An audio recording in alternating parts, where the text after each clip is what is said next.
not a dividend. It's a tale of two clans. Now, your losses are on someone else's balance sheet. Generally speaking, airdrops are kind of pointless anyways. Unnamed trading firms who are very involved. I like that ETH is the ultimate Ponzi. DeFi protocols are the antidote to this problem.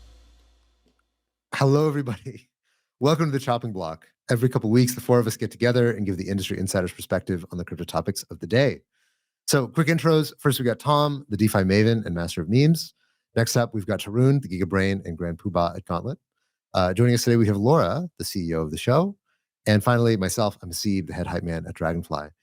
So we are early stage investors in crypto, but I want to caveat that nothing we say here is investment advice, legal advice, or even life advice.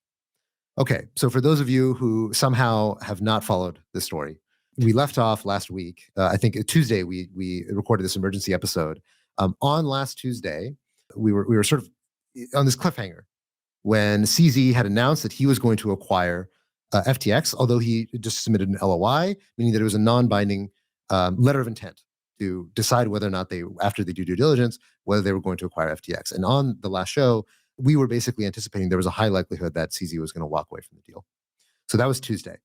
Wednesday, CZ announces that CZ is walking away. Binance cannot take over the liabilities. The balance sheet is too much of a mess.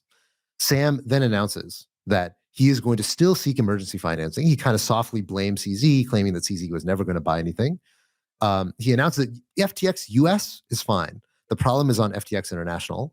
But FTX US is totally okay. And he says that the balance sheets are totally separated.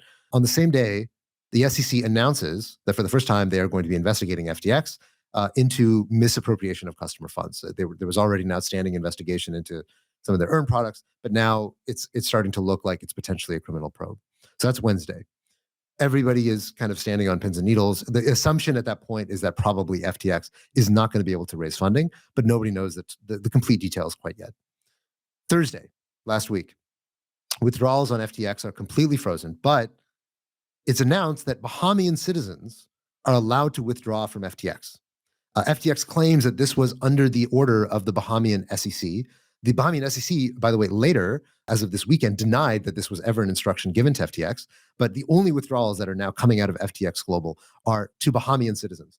There ends up being an absolute circus where multiple things happen in the same day. One, Justin Sun announces a credit facility that he's going to allow Tron and Tron ecosystem tokens to be withdrawable from FTX.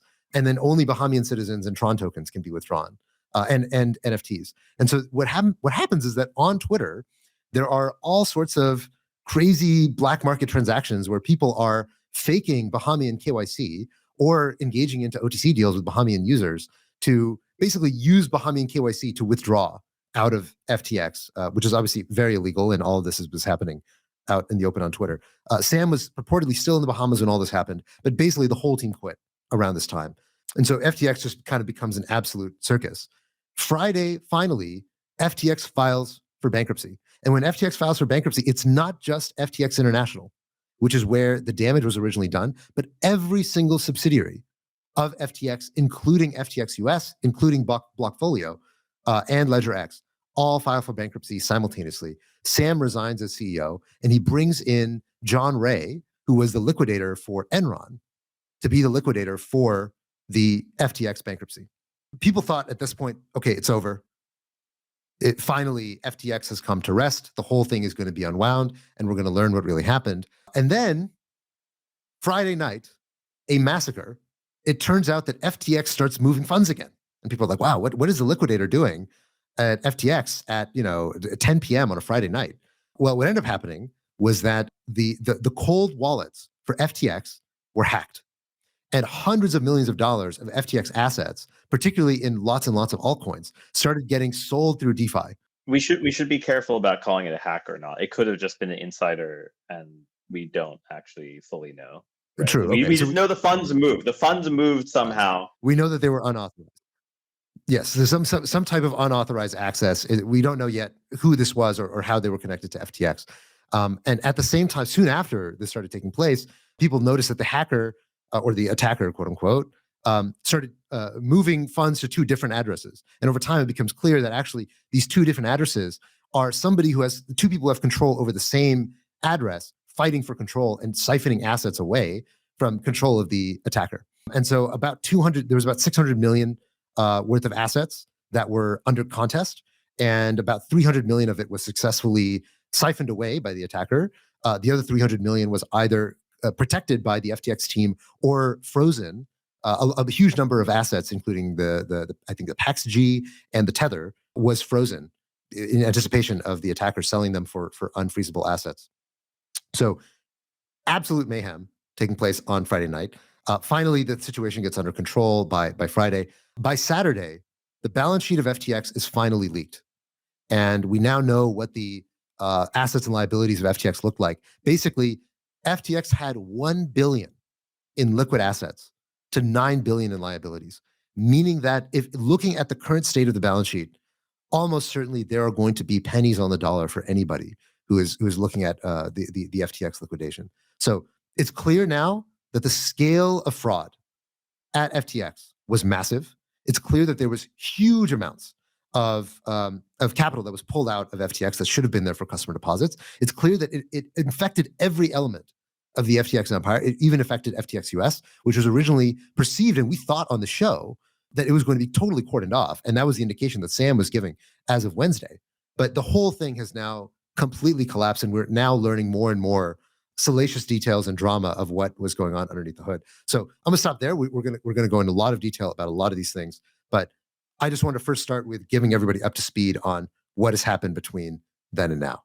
It took all of those facts before Matt Levine agreed it was fraud. Because I feel like if you actually have been reading like the financial coverage in normal news, it's all been like, like they had some problems, they had asset liability mismatch, maybe they could have borrowed funds, whatever. Right? And like today he was finally like, and he was like, yeah, I like Sam. He probably wasn't lying. And that was like Friday. And then, today finally like, oh, actually this balance sheet is dog shit. And it's mainly them saying tokens that they control, they marked up to their like peak value, and took no liquidity constraints or anything like that into account. So I feel like at this point, it's pretty clear that not only was that true, but like the BlockFi and Voyager acquisitions were really just another way to keep kind of the Ponzi scheme going.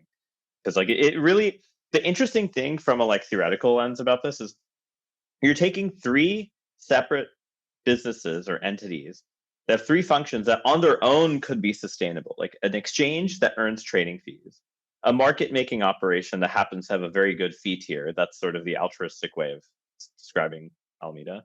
And the last thing is the ability to borrow against your own equity. But those three things, their utilities, when added together under one entity, looks like a Ponzi scheme.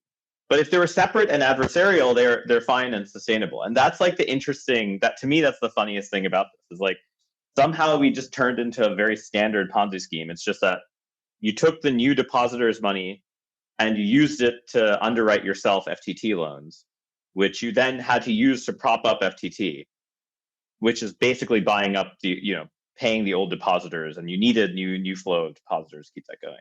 And well, so here's the thing, Tarun, is I completely agree with you, and it does put all of the acquisitions that Sam was doing over the summer into a very different light. And so just to sketch out, because I think a lot of the audience might not totally understand. So you might remember in the summer after the Three Arrows blow up, a bunch of lenders went underwater and needed to be bailed out. And Sam kind of stepped in and announced that he was going to backstop a lot of the lenders. And at the time, a lot of people believed that Sam was just consolidating. He was being this JP Morgan like capitalist. It now seems, this is the theory. Okay, again, nobody really knows the exact details, but the theory is that Alameda was already underwater and was having their loans recalled by a lot of the other lenders. And the only way that they could, one, prevent themselves from deleveraging, which would have caused Alameda to completely blow out, or two, basically also obfuscate the extent of their loan agreements with other parties, was that basically they had to bail out the banks that were loaning them money. And if they didn't do that, that Alameda was just going to, FTT was just going to be vomited up everywhere, and Alameda itself would no longer be viable.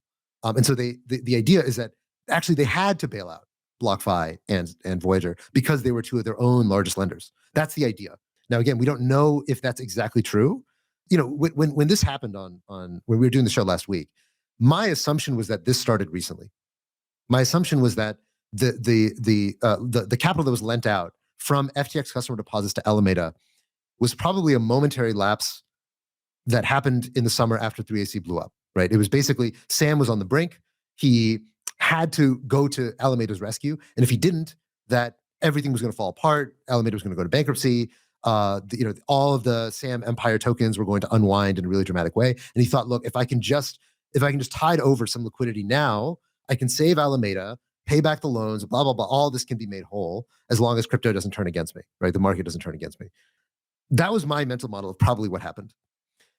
As more of this information is coming out about just how consistently this pattern of misappropriation and fraud seems to have been at FTX, it now seems increasingly likely that actually this was happening from the beginning. Now, again, we don't know. This is speculation.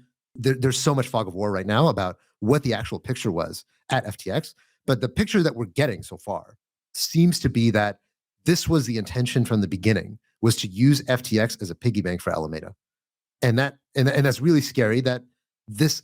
So one of the big stories that came out from the Wall Street Journal this weekend was that apparently there was essentially this backdoor that was some kind of program that Sam had access to that allowed him to basically keep two sets of books for FTX, such that the auditors would get one set of books about where the assets were, but he could, with the click of a button, move funds from FTX customer deposits into Alameda in a way that was opaque to their auditors, and actually opaque to people internally at FTX, which is crazy and demonstrates a clarity around fraud that I was not expecting to get at the heart of the story. It's funny that right now is blowing up with people being like, Sam lied to Laura, straight to jail in response to this type of stuff. Yeah, don't do That's that. hilarious. It's criminal. Oh, tell me, go ahead. It's fun.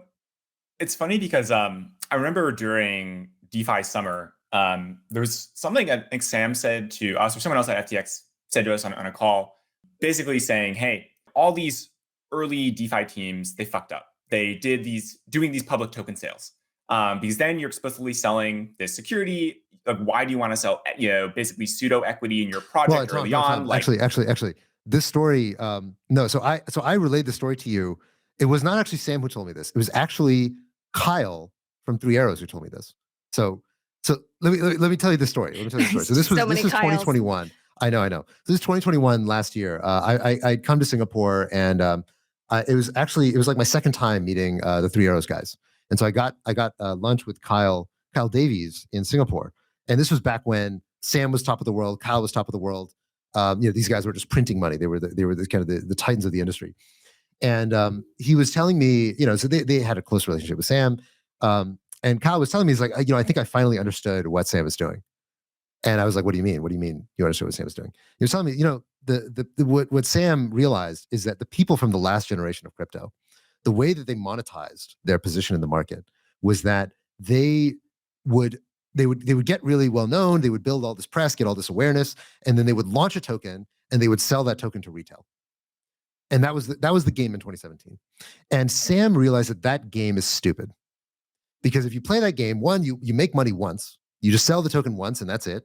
And then you get all these regulatory troubles, right? Oh, the SEC comes after you, the people lose money, they get really mad, and like you just have to deal with this thing forever.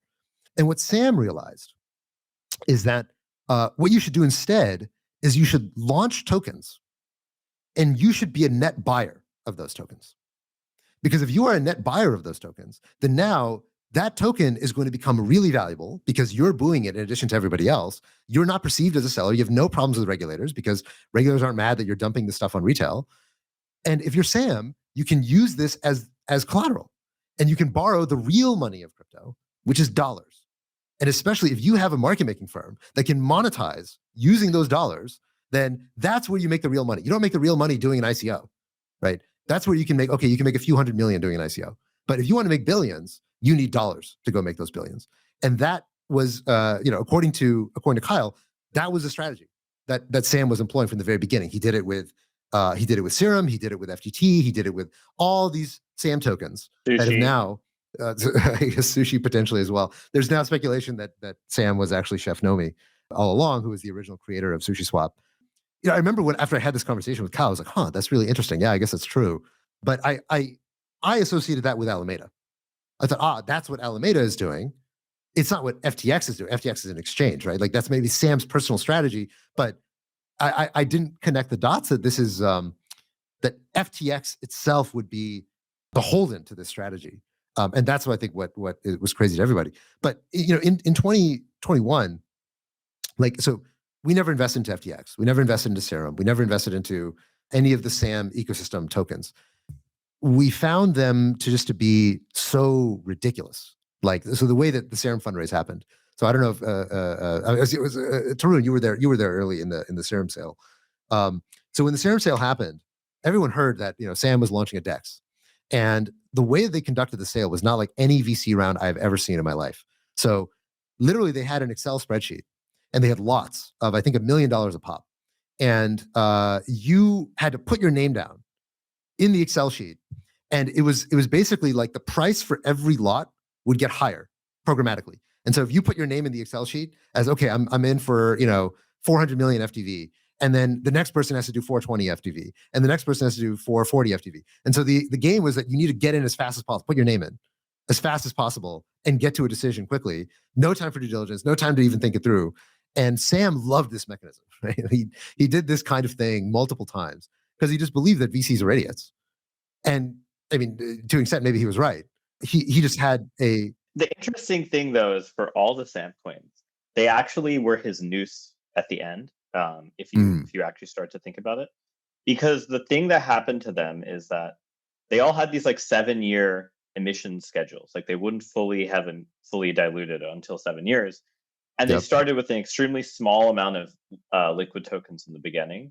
And then they had this like hyperinflationary schedule. So the people who bought into the Serum sale, within 1 year, they could recoup their principal because the staking rewards were worth more than the principal. And the staking rewards were liquid. Like that was the sort of like magic to getting all these people to buy it early. It was that, hey, you get your money back in a year. Now, the problem with that is 7-year emission schedule means that whatever valuation you're quoting, right, this like fully diluted valuation, which is like total number of future tokens versus the actual number that exists, it's kind of a sham. You can't really say that the token is worth that market cap at all, right? Because if someone had a loan that they have to liquidate, let's say if you borrowed against it, they'd never be able to liquidate it. And somehow all the centralized lenders are absolute dog shit at risk management. I mean, if you're centralized, it's much easier than what I have to do and what we do for DeFi. Like you don't have to make proposals, get people to vote. You literally can just be like, LTV is this, I'm going to liquidate you, fuck you, right? You're a bad lender.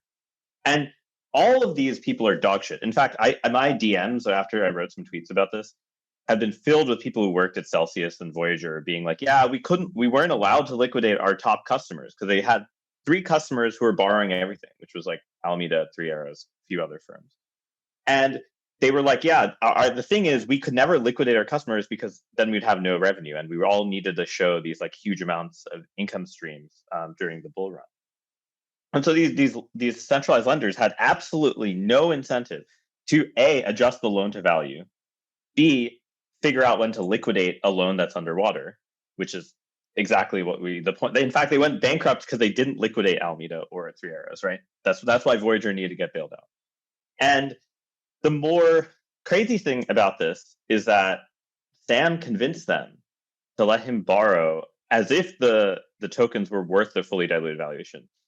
And one thing I think that's very clear from the missteps of Caroline Ellison, who is Alameda's CEO, is that after the CoinDesk leaked the balance sheet, one of the most important things that you should read from that sort of text that was there was that their liabilities were all in locked FTT. So they had some liquid assets of liquid FTT, but they were net short at that price $4 billion of locked FTT. That means someone, probably Voyager or BlockFi or a combination of all of them, lent money probably at a loan to value of like 50%, which is ridiculous because like this thing you could never liquidate this loan. Like that's how stupid these centralized lenders deserve to die because they were all fucking retarded. Like I don't know how to describe how stupid some of the stories people who work there have DM'd me. Like it is actually, they deserve to die. They are like the subprime lenders of 2008. And of course, the difference is the subprime lenders usually lent to people who were not explicitly adversarial with them. They were just kind of bad borrowers. Here, they're explicitly adversarial borrowers who gave you collateral that they control the valuation of and they control the size of. And they sort of like, hey, look, here's this piece of paper that's worth $5 billion. So lend us $1 billion of your customer funds. And so that's how the BlockFis and Voyagers and stuff got to say, oh, look, we're making $100 million a year. We're charging 10% on this $1 billion loan. And so, of course, FTX would make the interest payments for that. So the thing that is kind of crazy is, and this is really where I think the noose of the 7-year thing hung Alameda and FTX is eventually, while the price is going up, you don't have to actually borrow. You're borrowing against something such that your net liabilities are actually decreasing because like your assets are going up. As things go down, as the price crashes, you have to start borrowing more because you have to go prop up the price of this thing. Because like if it reaches certain levels, everything is liquidated all at once. You have this huge cascade. And so what are they doing? Their market making strategy for FTT and Serum was effectively the following. And you can see some evidence of this in the order book because there's really no bid. Like no one is buying this organically. Everyone is just collecting their staking rewards and selling. And they basically had to borrow dollars against FTT and Serum, buy any FTT and Serum that's being sold, which means they're now net long, they're even longer this asset. And over time, they like had this spiral. And Caroline basically pulled the noose for them when she wrote that tweet about the $22 thing, because she basically admitted that if they couldn't get it around, like if FTT fell before that amount, they were like completely doomed. And everyone knew how much, at the very least, how much they're doomed for from that leaked CoinDesk sheet. And I'm not even sure CZ was necessarily. He thought, oh, I'll just kill Alameda. He probably didn't necessarily realize it was as entangled when he said he's going to sell FTT. Yeah, I think their strategy was very. I was thinking a lot of what Nick Carter said in the last show about how every cycle there is. The highest flying stars are almost always overfitted to the market cycle. And very clearly, Alameda, they really came of age, although they started, people talk about the early, the Bitcoin Japan R blah, blah, blah that Alameda did, which like was kind of as we're learning now, was more of a shit show than they initially let on. The reality is that like where Alameda really came of age was in 2020 and 2021, in the midst of this kind of DeFi Solana mania, when the primary thing that they needed was dollars. And if you have dollars, you can yield farm, you can leverage up, you can bet on your own tokens, you can know when things are going to get listed. There was just a story in the Wall Street Journal about an hour ago, which was talking about how if you look at on-chain data, you can see very clearly that Alameda was buying up tokens before they were listed on FTX. I don't know that that's brilliant sleuthing. I mean, everyone pretty much knew this, that Alameda was basically the venture arm of FTX before FTX Ventures was spun up. This strategy worked like a charm in 2020, in 2021. They made a crap load of money doing it, and they thought it would still work. And that's what FTT and FTX was all designed around, was they were adapted to this bull market environment. And when that bull market went away, and the reliability of knowing which tokens were going to go up when, and that having capital meant that you could yield farm and dump tokens and be totally cavalier about this stuff. It was so weird as an observer because we weren't very close to FTX or to Alameda. We never invested into anything they did. It was so weird to see how like the right arm of FTX was supposed to be this like great stalwart exchange, and it was supposed to be this wonderful thing. And the left arm of Alameda was this like mercenary, cutthroat, basically like just farm and dump fund. And people loved Alameda. They wanted to take their money so badly. Like we would sometimes lose deals to Alameda, and we were like, why are you taking Alameda's money? Like they're barely even a market making firm. They're just like a farm and dump firm. Why would you want their capital? But they were winning deals because of their relationship with FTX and this idea that if you want to get listed on FTX and you want the SAM pump, you want to be integrated into the SAM empire, you have to take their money. And that became the engine, the growth engine that I think got them greedy. I mean, it is actually though, like the real question to me is like how large the loans were at Voyager, BlockFi, etc. Because that's the key way to measure like how much leverage they really took that they didn't count, or like clearly they obviously didn't hedge anything. I mean, the linear wealth thing already tells you that. But the other thing that I think like was a very childish mistake on their part is that capital management at like large scales in active capital management is very different than small scales. Like when they were like a $50 to $100 million firm versus $1 billion plus in AUM, you have to actually start being a lot more diligent about your net, how much leverage you really are holding versus like how much you think you're holding. And I mean, as you can tell from their very shoddy bookkeeping, it's clear they were not doing a very good job of even keeping track of that. And you can get away with that, I think, at smaller sizes, in the sense that like it'll be more apparent to you. But when you have a large book of a very large set of assets and like you're not really thinking about how correlated some of the assets are, you might go from being like 1.5x levered to 10x levered because 5 of your assets are all moving in the same direction, which is against the side you're short. It's much easier at a larger scale to like completely misestimate your leverage ratio. Although nothing is more dogshit than saying, oh, actually, we thought we had 0x leverage and we actually had 1.7x. 1.7 divided by 0 is still infinite, my friend. Like, yeah, I mean, one thing that was very clear. I mean, I'm sure that you spoke to ex-Alameda people over the last year. We interviewed a few people who came out of Alameda, and everybody who was there said that it was a circus. Like there were so few controls. It was not well run. It was not well managed. I heard everything was like literally managed in MetaMask. There was like no like system, like accounting system for keeping track of all the wallets. It was like you just wrote in a Google Sheet. Yeah, and at that time, you know, for young people, I mean, I don't blame them. Like they thought Alameda was so prestigious. It was so well known. Everybody thought Sam was like he was the visionary of crypto. And so a lot of young traders wanted to work at Alameda, and they churned really fast because Alameda didn't pay well. It was a horrible place to work. And so we'd constantly talk to a stream of people who left Alameda and wanted to get a better job. But I mean, the one thing that you're pointing to, Tarun, which is also part of the center of the story, is the corporate governance at FTX, and a lot of that has come out in the last week. So you know, we never were that close to FTX. We're invested in some of their competitor exchanges like Bybit, and so we never really kicked the tires that closely on their fundraisers. It turns out that FTX did not have a CFO. They didn't even have a board.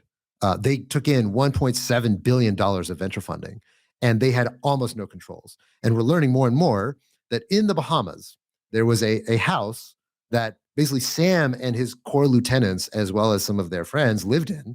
That was basically kind of like a polyamorous commune type place where just everybody who was part of the Sam ecosystem lived together. Apparently it's absolute craziness. So apparently there were a lot of relationships amongst each other that kind of were pretty fluid, of people sleeping together who are part of the core team at FTX. They were quite secretive about it. They were also part of the orientations when people would join FTX is that Sam would walk through different stimulants, and he would encourage people to try out some of these different stimulants in their onboarding. I don't know if this is verified, but I saw this in one of the accounts of people at FTX. I mean, I will say the best primary source, because like all of this is heresy, except for Caroline Ellison's blog Tumblr. Yes. Which is truly one. I feel like reading that was like really understanding like the mindset of an incompetent supervillain. Like they had all the traits of like sociopathy, but like none of the like self-awareness to understand that you have to like execute that in a certain way. But yeah, it's her Tumblr has a lot of details about the polycule. So I would highly recommend you go. I spent 2 hours doom scrolling. Sort of the other picture that's emerging here is like there's this inner circle, there's this top circle at FTX, which is like these 4 officers, and there's everybody else. And so I knew people who rotated through FTX, and I don't get the sense they were in on this massive scheme. There was massive deception and massive just fraud, but it was not as if like the entire system was built this way. It was like a small group of people who were going out and were actually in. Yeah, on what was although, the more that I talk to people, I mean, Haseeb kind of mentioned it. I mean, it appears that the operation was very shambolic, and just, I kind of made this point last week when we had the discussion with Nick, but, the more I think about it, I think Yeah, I think like pretty much last week, I think some of my early messages out to people were to try to understand what the security setup was at the exchange, because the idea that somebody could just move the funds without like it setting off alarm bells in the exchange, that I was just like, I know how a crypto exchange works in terms of security, and like it should be some kind of multi-sig at minimum. There's obviously there can be like rituals even around when you move funds from the cold storage, like how you do that. And so I was kind of like how did that even work, like on a functional level? Like how did they actually move this money without somebody at least like quitting and just being like, I'm not gonna participate in this, I'm leaving this company. Like there was something very odd about that. But the more that I've learned, like, yeah, there were just certain kind of key elements that were missing. And then on top of that, what you mentioned about kind of applying this time pressure to a lot of the investors, I think that was definitely a big part of it. And frankly, there were certain, let's just say, I think they were kind of strategic about which investors they went after in order to kind of give themselves a certain sheen of like having passed a certain bar, maybe in due diligence, because they maybe pressured those groups a certain way, and the actual like reputations that those groups had, they didn't actually get to do what their normal process. Let's put it that way. The whole thing, I just like last week when I was saying that I feel that SBF was sort of like like he was like Hermione, and it was like you suddenly found out he was Voldemort. Now I'm just like, wow, like I realize this was just baked in from the beginning. The more that I'm like learning about kind of how things operated over a time period and how they were set up, because like I said, any normal crypto exchange is very well aware that like, some 90% or whatever of all crypto exchanges have been hacked. And so typically most of them, they're just like, the main thing we have to do is keep the coin secure. And so, you will see like kind of a priority around that. And so the fact that that was able to happen without tripping some alarm bells amongst certain employees, that's why I was just like, how did this even happen? And yeah, my conclusion, at least so far, is like, yeah, they did not even have sort of kind of the basic setup in place. Well, FTX also very famously had very few employees, and they were very proud of that fact. I remember, I think there was one point in like either 2020 or 2021, they had like 40 employees or something like that, which is obviously insane, like 10 times fewer than Coinbase would have for sort of a comparable traction and size. And so I also can't help but speculate and maybe look back in retrospect and think like maybe that is also part of the design, is having few people means having fewer eyeballs, and making it easier to sort of bypass compliance. Last week, we were chatting with a bunch of the heads of exchanges in Asia. And when all this was going down, a lot of them were basically telling us that like they thought FTX was going to go down.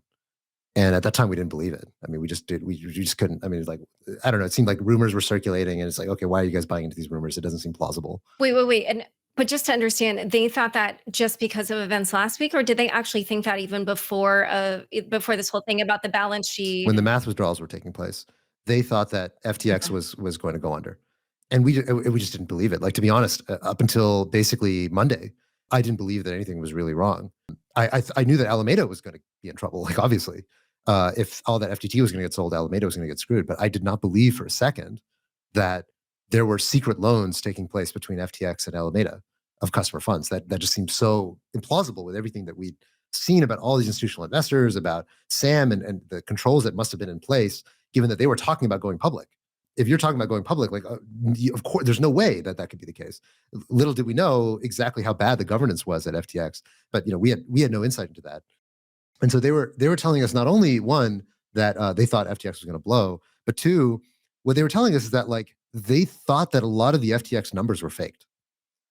Now I don't know if that's true or not. It's quite possible. It's quite possible that it's just that like wait, volume numbers or what kind volume of numbers in FTX were faked, because what they were telling us was that like, look, we don't see FTX in these markets, right? When we're going out and battling for market share in these different markets globally, we never see FTX, but they're always top 3, top 4 for volume.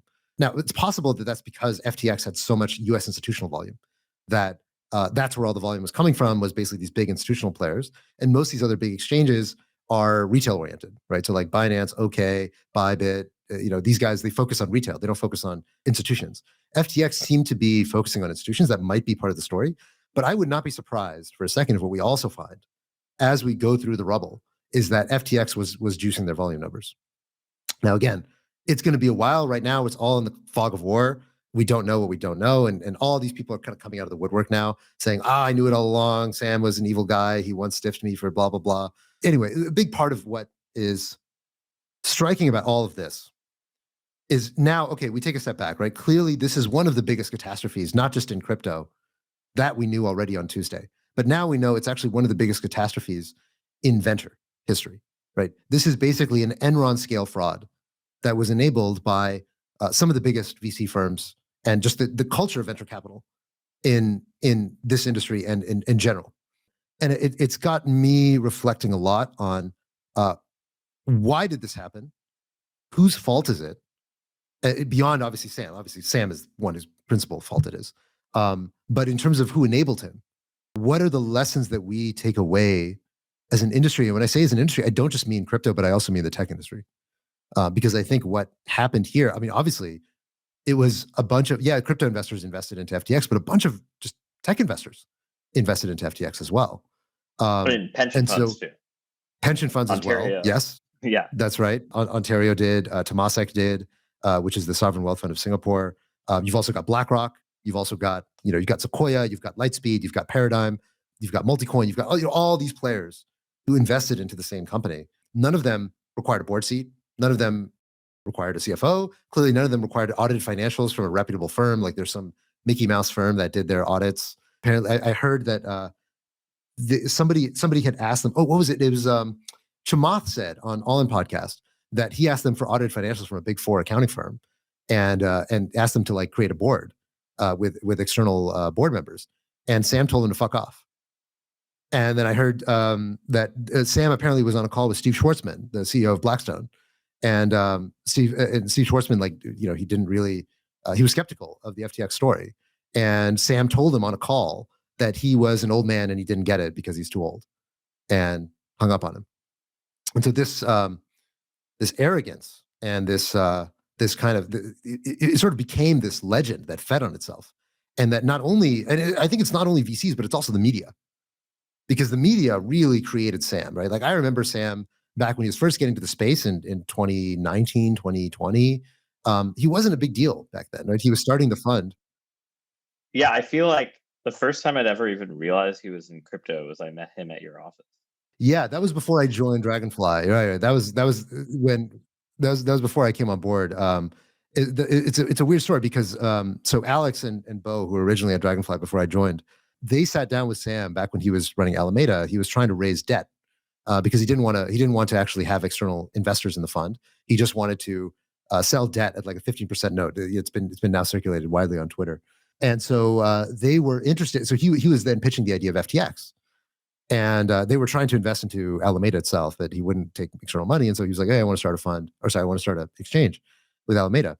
And so they tried to invest. They thought Sam seemed like an impressive guy. They brought him to Asia. They introduced him to a bunch of heads of exchanges.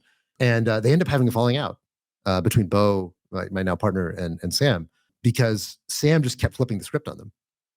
He kept saying like, oh, okay, we're going to do this thing at this price. And the next day he would change it and he would kind of just go back and forth. And he was just so aggressive and so difficult to work with that they just decided like, look, we just can't work with this guy. And so they ended up walking away from the deal. And Sam ended up, his seed round was done by other people, I guess, Raise Capital and some other folks who ended up doing the FTX seed round. And after that, actually for a while, Sam really didn't like Dragonfly. He refused to do deals with us for a while until some, eventually enough water had passed under the bridge. But at that time, Sam was just seen as like kind of a quirky market maker guy who got into the space. He wasn't, nobody was scared of Sam. Nobody was amazed by Sam. He was just like a guy who traded and was going to start an exchange. But this legend started to congeal around him. And I really think the media, it's very Elizabeth Holmes in retrospect, right? About how all the stuff that a normal person would look at and be like, wow, that's really weird. He's like kind of a weird guy. He's got these kind of personality traits that make him difficult to work with. He's playing League of Legends while he's on a call with you. He seems like kind of a dick. He's sort of disrespectful. All these things kind of became lionized and sort of became part of his character. And the media, just ate it up and fed into it, and he became this celebrity because of the fact, like, okay, he has the he has the crazy hair. He doesn't care when he's on a call with you. He wears the crappy t-shirts. He has the Toyota Corolla. He sleeps on a beanbag, right? This mythology developed around him, and it enabled this whole thing. I think a lot of people pattern matched him to like Mark Zuckerberg or to Elon Musk and said, oh, he's got this unique idiosyncratic brilliance, or maybe even in crypto, like Vitalik or Hayden, right? They're also founders who kind of have that idiosyncratic character.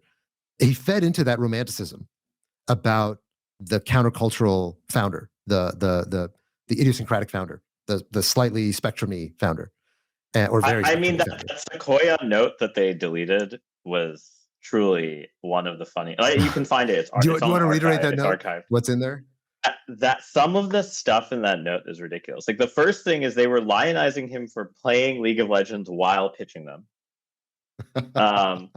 The second thing is they were just like, it sounded like their form of diligence was more like, what can we do to get in, rather than like, hey, asking any questions. And I think they definitely enjoyed the like brand name stuff, like really harping on that for both Sam and Gary, who's the CTO, who no one knows where he is, I guess. But the thing is, it doesn't read like an investment thesis letter as much as it reads like a profile paid for, like a, I don't know. Yeah, Laura, I mean, how would you describe it? So this is why I just wanted to like separate out some of the things that Haseeb was talking about. That profile, I believe, was written for some kind of Sequoia publication. And a number of the VC firms have been launching their own publications because and even I think maybe some of the tech companies are doing this because they believe the media is evil and out to get them and blah, blah, blah. This whole thing like A16Z, and even like you'll hear some of the Coinbase people kind of have this attitude. And so they have been launching their own publications, which, I mean, of course, I interact with these people and they're lovely and whatever. I've never had anybody be like outrightly hostile toward me, but, I'm just going to call it like it is. Like they're essentially propaganda outlets for, their portfolio companies and whatever.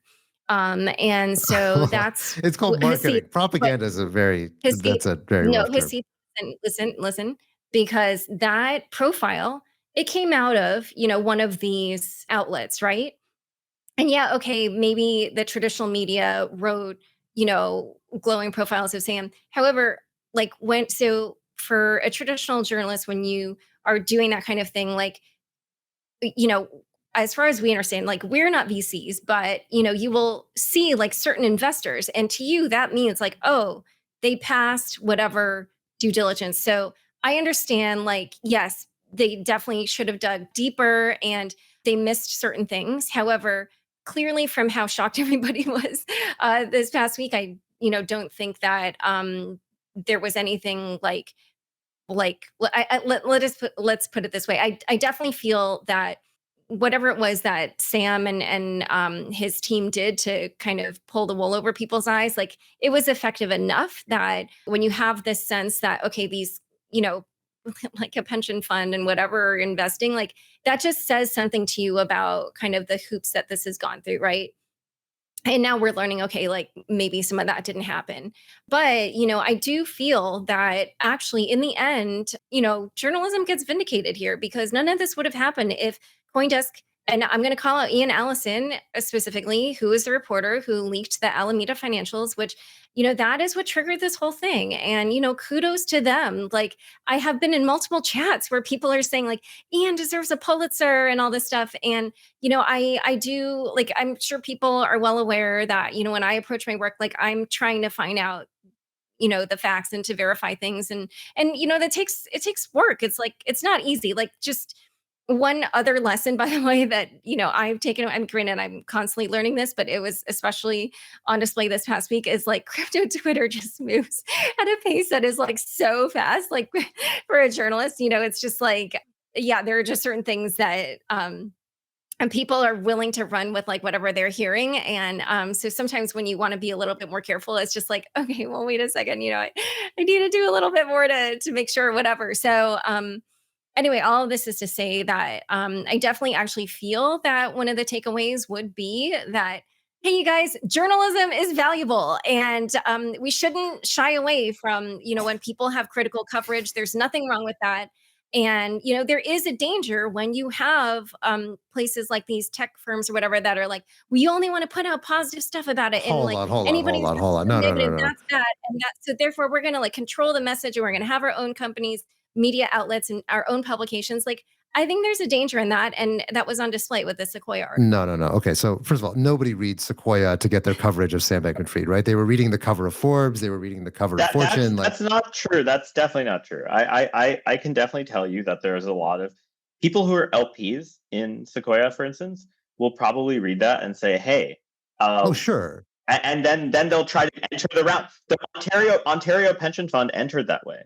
They entered because they LP'd in a bunch of funds who had invested in B1, and they entered in C because they. I would definitely push back on that not being read. It definitely influences people. It's just doesn't influence people like you or me, but it certainly influences people who are like, it does. I don't know what to do. I don't know what to do. I see this money treadmill, and I'm sitting on this capital. I have to allocate. Where do I go? Oh, Sequoia said this. I'm going to go. Right. That there is some truth to that. Okay, look, here's what I'll say, okay? So first of all, it is not the responsibility of the media, and I don't want to be misconstrued as saying that the media should have figured out that Sam was a fraud, right? Of course not. Nobody knew that Sam was a fraud. Even the people who diligenced him did not know that he was a fraud because he was hiding it. That's what makes fraud and even hard. The people who worked at a high level in FTX and Alameda, Exactly. And so that is not the responsibility of the media or even of the people who are DDing him if their DD was sufficient. If their DD was not sufficient, then it's on them. We don't know. We don't know what they were shown, if they were shown fraudulent documents, or if there were forgeries involved. We still don't have that information yet. Okay, I'm not saying that the media is responsible for playing somebody up into the narrative that they were clearly feeding them. Right? Sam was leaning into this thing. He was on the cover of billboards. He was getting into TV commercials. Initially, it wasn't that way. Right? Initially, it was just FTX, and Sam realized his image was so powerful and it was working so well that he just leaned into it and started doing everything media-wise. Right? I don't blame Sequoia for marketing their deals. Like, that's their job. They're a VC. They're supposed to market their entrepreneurs. The problem is that now that we know that Sam is a fraud, that the media is now totally reversing the story, right? With Elizabeth Holmes, it was different. Elizabeth Holmes, the VCs were actually against Elizabeth Holmes. The VCs didn't buy in to Theranos. It was all these like random investors who didn't really know what the hell they were doing that were investing into Theranos and believed the story, right? That is a place where I think the media was more liable, because the media built up this narrative that allowed all these much less sophisticated investors coming into the fray. In Sam's case, it was not the way at all. In Sam's case, it was very sophisticated investors who got bamboozled. One thing I just want to one point I just want to make is that we're saying the media, but it was also the media that exposed Elizabeth Holmes. John Kerry wrote the Wall Street Journal. So, and even before then, Ken Auletta in the New Yorker. So, just any reporter will tell you, like, when you approach a story, sometimes it's like, okay, I got to write 1,000 words and whatever. And like, then you're only going to spend whatever, a day or two or something. And then other times it's like, okay, I have 8,000 words. I'm going to spend 6 weeks, 2 months, whatever. So, like, when we say the media, it's just like, I'm not going to blame somebody who literally spent 2 days writing about Theranos or Sam or whatever. Of course. And again, I'm not claiming that individual people in the media are responsible for writing things about Elizabeth Holmes, but like the reality is that in the Valley, people were broadly skeptical of Theranos for a long time as that company was continuing to get funded. That wasn't true for FTX, right? There weren't people hanging around saying, "Hey, I think this thing is a fraud." You're absolutely right that the CoinDesk leaked the balance sheet of Alameda, but again, that had nothing to do with fraud. It was just that Alameda is over leveraged, right? That was what that told people. And then CZ announced that he was going to sell a bunch of FTT, and again, even CZ almost certainly did not think that Sam had lent out customer funds to Alameda. Otherwise, he probably would not have done that, because he ended up knocking down the entire industry and setting us back by so long by revealing this massive fraud, right? He probably did not want to do that. And so I think what really happened was that the thing just unraveled. And obviously this leak of Alameda's balance sheet has something to do with it, but it was just that the lie got too big. That's what caused this thing to unravel. It was not any single person or any single insight from anyone that caused this thing to unravel. It was just this kind of perfect storm that caused the whole thing to come crumbling down. if Sam had successfully raised $4 billion in that midnight on Monday, then maybe we wouldn't be talking about this. Maybe we would still be walking around assuming that FTX was still perfectly fine. I think I would disagree with that for a couple of reasons. One is there was sort of like clear sort of accounting fraud like attributes to most of the revealed balance sheet. I think if we really mark to market liquidity adjusted almost all the assets, like they're down much more than what is stated. And the way that like I think it was being represented to people that he was trying to fundraise from was that we own everything was marked to the FDV value. And I think there's a lot of Alameda. We're talking about Alameda. But even for FTX, like because think about the Serum portion of the balance sheet. I mean, they were marking that to $2.1 billion. There was no way that was worth $2.1 billion. So, but the CoinDesk article was not super deep, right? Because they also mentioned that, hey, we're discounting stuff that is illiquid. They alluded to that fact. They didn't talk about what the liabilities consisted of. The liabilities. I'm saying like let's look at the balance sheet that we've seen now. Yeah, the balance sheet now. I totally agree with you.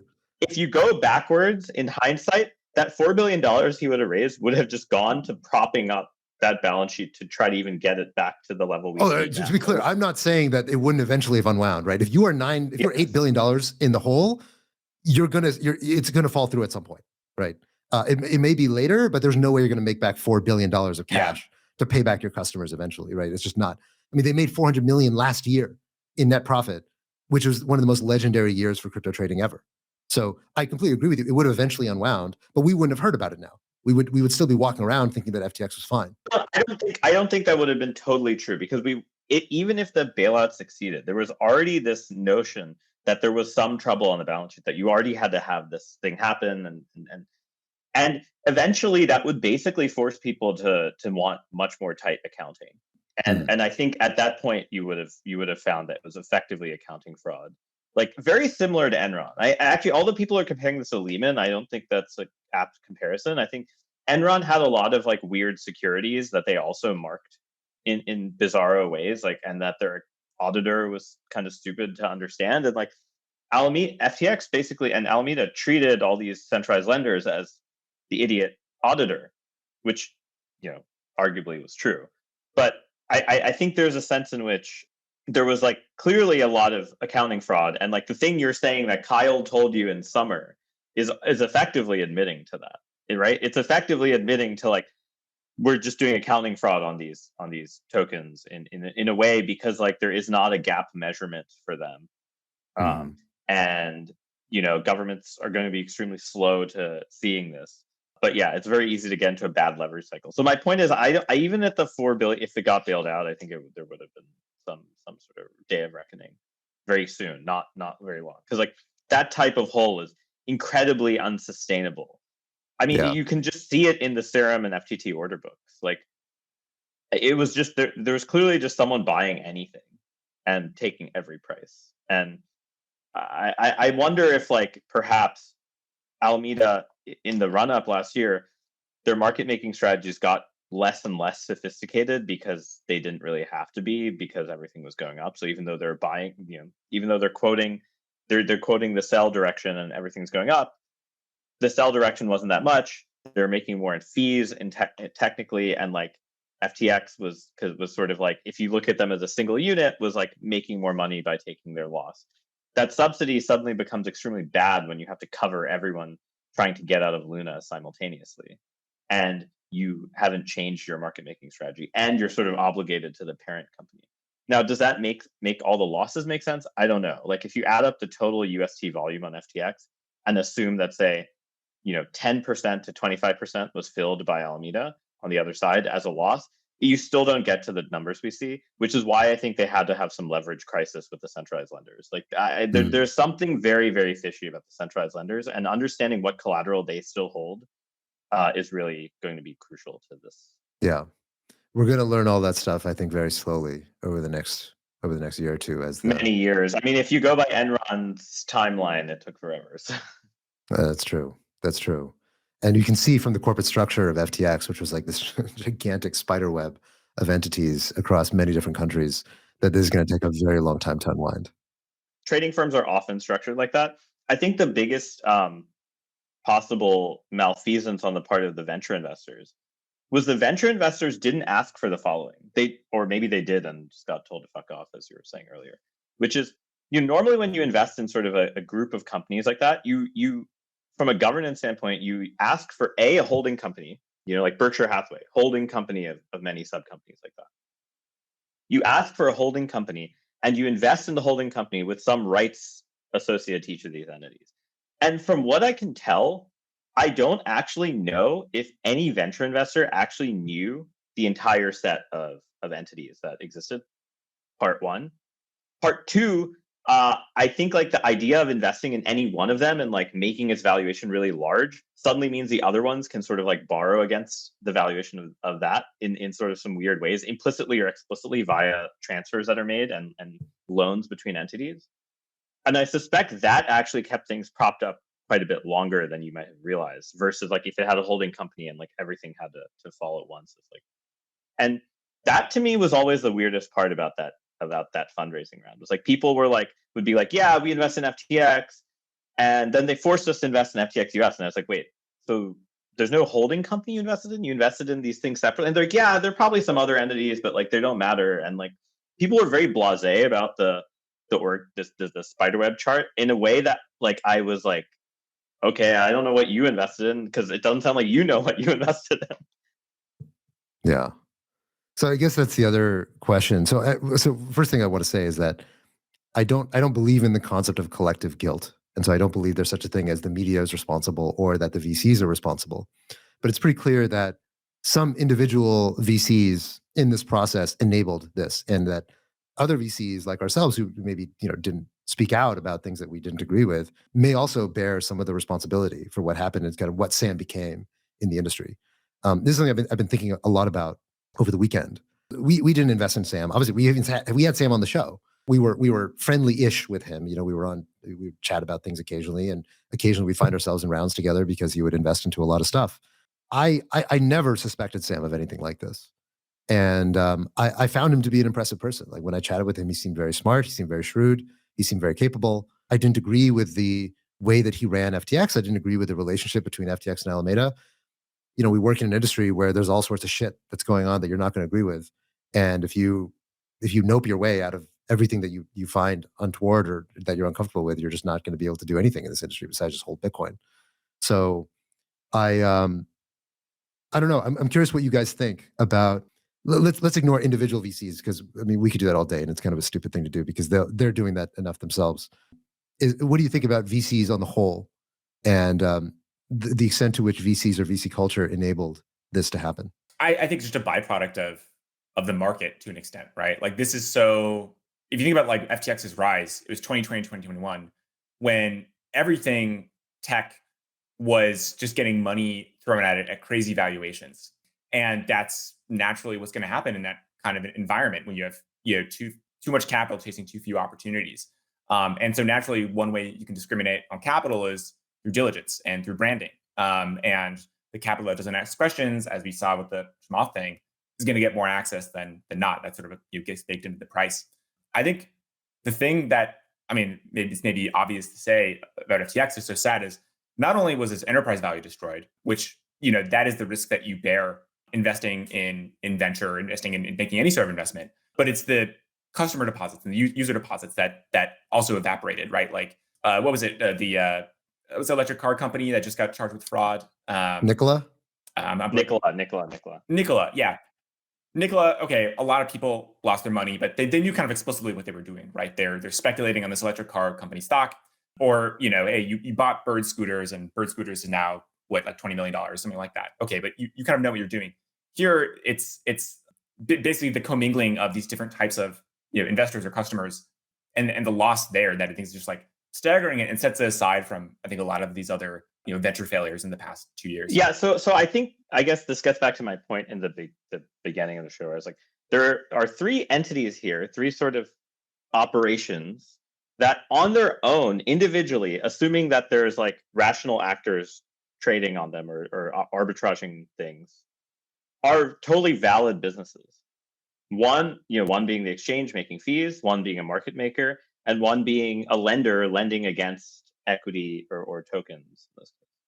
The problem is if you combine them in the right way such that there's no one arbing the spreads between them, you get this like Ponzi scheme. And it's like it's not, this is why the idea of like investing in like pieces of this big thing, actually it can be deleterious because you actually basically fund this like Ponzi, like the incentives to make this like Ponzi like thing. I mean, it really was a Ponzi scheme at the end of the day. There's like, it's like very hard to see any other way of describing the idea of taking new customer funds and lending it to yourself to then prop up this token that is, implicitly paying off the new customer fund. And the value transfer to early FTT and Serum holders, I think the idea that was not transparent to the depositors is probably the biggest frustration, especially relative to something like DeFi, where like that you can see when that happens. Like there's no way to hide that, and like all of this proof of reserve stuff is right at the moment kind of a charade, because it's actually quite hard to guarantee the liability side of this, especially if there's leverage involved, because you actually don't know all the counterparts. You don't, unless all the counterparts are DeFi protocols, which then reduces to like, okay, the DeFi protocols are the only ones that guarantee you public revelation of liabilities and assets, right? Like everything else is relying on some notion of tagged addresses. And, there's still a little trust me bro aspect to that. Even all these things that try to do liability matching, there are all these like awesome ZK protocols for doing it, but none of them can deal with like a derivatives exchange. They all assume that they're giving you proofs of assets and liabilities on the spot instrument. None of them can handle the derivative instrument. And so I think that's something that DeFi is like the only thing that's ever existed to guarantee that. Yeah, well, until everything is in DeFi, which is not going to happen anytime soon, we still need to trust people. We need to trust operators. We need to trust the people who are building these companies to be who they say they are. And Sam was not that. And I guess to me, it comes back to the question is like, should we have known? Should people in the industry have known? Should the VCs have known? Again, we don't actually know enough yet. We're still kind of in the fog of war. All this stuff is coming out now. Everybody who's ever had a gripe with Sam is now going on Twitter and telling their story. And it now kind of seems like the story is that you should have known. And I think this is probably not exactly right. I think like, as far as I know, Sam was not somebody who people were going around saying, I think he's a scammer. I think he's stealing money. I think he's, embezzling funds from FTX customer deposits. People had different gripes with him, that he was cavalier, that he was mercenary, that he was a dick. But I don't know anybody who seriously claimed that he was stealing money. I mean, there's this thing that's happening now that I think, one of the big Twitter accounts that's covering this was talking about, that anybody who now has a relationship with Sam or had a relationship with Sam, it's kind of like being in a picture with like Ghislaine Maxwell, was like at the time, like they were just a normal person who like kind of made the rounds, and like everybody's interviewed him at some point. We've had him on the show, like you've had him on Unchained multiple times. He's been on every single podcast. He's been on Odd Lots. He's been, he's met with Bill Clinton and with Tony Blair and blah, blah, blah. Like everybody has been around this guy. The question is like, do you think? I mean, pour one out for Tom Brady. I feel like, didn't he actually invest money? Like, I thought this was he like did, not just. Yeah, he did. Yeah. It was like 50 million. It was crazy. I mean, he's had a rough year. Tom Brady's year, I feel like, has just been a lot of. But no, I seriously want to ask that question. Like, what do you guys think? Because I feel like this is so much of what Twitter is doing now, is they're obsessing over every single thing that anyone has ever said about Sam. I mean, imagine if the fact that like all the Enron execs were like really good friends with George Bush existed, and you had Twitter around that time, social media would have done the same thing. I think this is basically like, what does Enron plus social media look like? Which is a new emergent effect. Yeah. I actually want to address the earlier question before we talk about, or before I, add something on this. But going back to the VC issue, like I kind of tweeted about this yesterday. But another thing that I keep thinking about is Fred Ursum is a co-founder of Coinbase, and Paradigm invested in FTX. And so there's just something there where I'm like, so I don't know. You guys tell me, when you're a VC, what kind of relationship do you have with your portfolio company? Because I'm a little bit like, either Fred knew nothing about what was going on at FTX in terms of the setup and the security and all these other things I mentioned, or he did and like couldn't, influence Sam. It just does not compute to me that those two people could have had a relationship around building this company, and that FTX would just be so different from how Coinbase operates. Like, there's just something I find so strange about that. Well, the first thing is that so remember Fred. So okay, I don't know. So I'm gonna just speculate basically. So first, let me caveat with that. So the first thing is that Fred was building a domestic exchange in the U.S., which was U.S. regulated. Sam is building an overseas exchange in the Bahamas that was servicing international clients, which just means the standards are very different for the level of compliance and the things you have to do. Second is that, remember, this FTX grew during COVID. And so people, you couldn't just go fly to the Bahamas. He was in Hong Kong originally, right? With FTX started in Hong Kong, moved to the Bahamas, I think last year, I think like mid to late last year.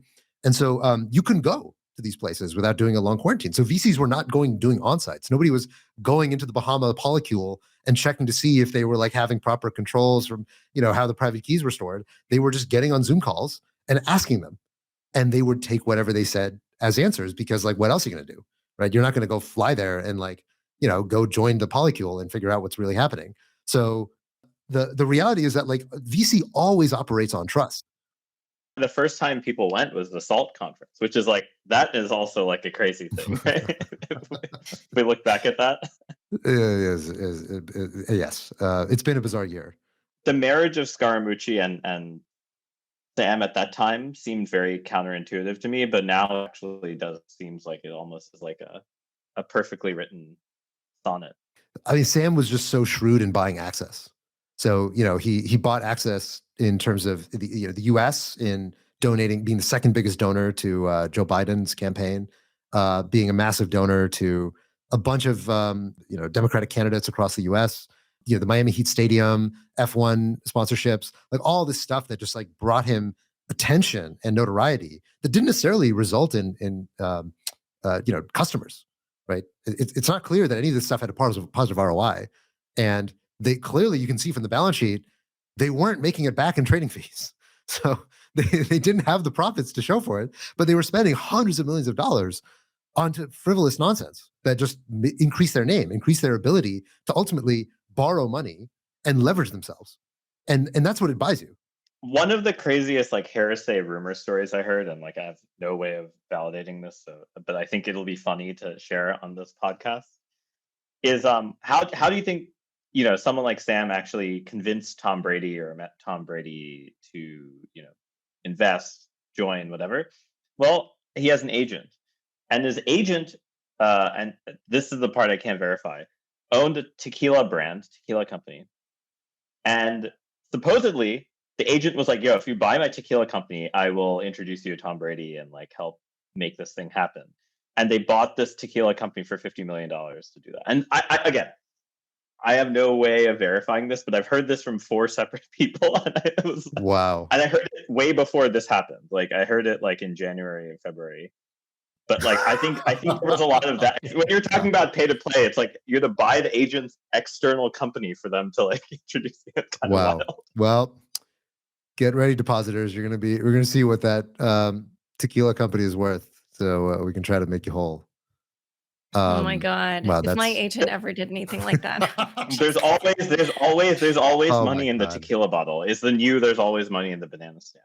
Oh my God. Okay, well, in one of the things that people, so back in, I think one of our previous shows, we were talking about how Sam was buying up all these distressed lenders, and I came out and defended him, and I said, hey, I can't remember what I said. Something like, "Hey, SBF is like buying stuff, or he's backstopping the industry, and you should give respect where respect's due for doing that because nobody else is doing it." And people started jumping on me yesterday, saying like, "Look, you're saying Sam is so great. Like, look at you, you're in bed with this guy." And I was like, okay. So I just deleted the tweet because I'm like, okay, I feel stupid now for having tweeted that to begin with. But I feel like this I feel like Sam is just going to become like a ghost now, where everybody is kind of going through and scrubbing everything they've ever said about him. It's almost like a ritual. I feel like that everybody is being forced to do, is disassociate themselves with him as far as they can. I don't want to delete the episode where we interviewed Sam because I think it's an important moment in time. Although it was a terrible episode because he was in a hotel and his internet was terrible. It was really bad. But speaking of deleting episodes, Lex Friedman deleted his I saw Will that. McCaskill episode, and I thought that was Okay, let's hilarious. talk about. Okay, so let's talk about this. So, so one of the key things, of course, that the media loved marketing about Sam was that he was an effective altruist. So for those of you who don't know, effective altruism is a movement of basically, I mean, I think actually Tarun and I would probably disagree on the definition of effective altruism, but it's a movement that is characterized by people like Will McCaskill, Holden Karnofsky, who's the founder of GiveWell, Peter Singer, and then most famously and most recently, Sam Bankman-Fried, who was probably one of the most famous names. We should also allow for the fact that Singer is a very famous philosopher for the last 50 years. And Yes. he has done many other things. He just happens to be mildly associated. I would say To be clear, he runs Oxford- the no, hold on. He runs the Life You Can Save, which is one of the largest EA charities. Which Sure. I was on a panel for the last 2 years with Sam and Caroline, with Peter Singer, on a panel that they ran. And I moderated it last Laura year. moderated it. So like, no. Peter Singer is an effective altruist. He is very Okay. much an effective altruist. Okay. Yeah. By the way, I'm not an effective altruist, and now that I've learned a little bit more about it, I'm like, this is not for me. Okay. So, but anyway, so we should talk about this. So now, so in the eyes of the media, at this point, Sam became the most famous effective altruist, and of course, the mythology around him was that he was this kind of saint-like figure. He was going to donate 99% of his wealth.